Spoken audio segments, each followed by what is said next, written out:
চাকরানি, তোমাকে আমি শেষবারের মতো বলছি, এই কথা যেন কেউ না জানে। এই সাহেব মাকে কি লুকানোর জন্য বলতেছে। ভুম, কি হয়েছে? চমকে গিয়েছো না ডল? আচ্ছা বাবার কি হয়েছে? চলো ওই পাশে যাই।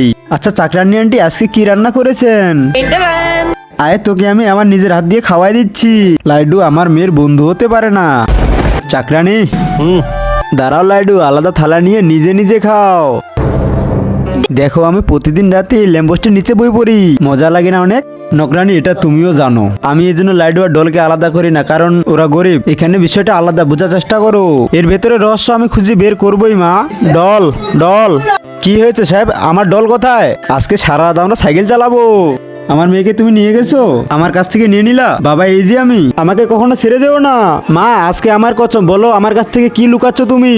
10 বছর আগে আমার 2টা মেয়ে ছিল, আর ওই সাহেবের কোনো বাচ্চা ছিল না, তাই আমার একটা বাচ্চা তাকে দিয়েছি।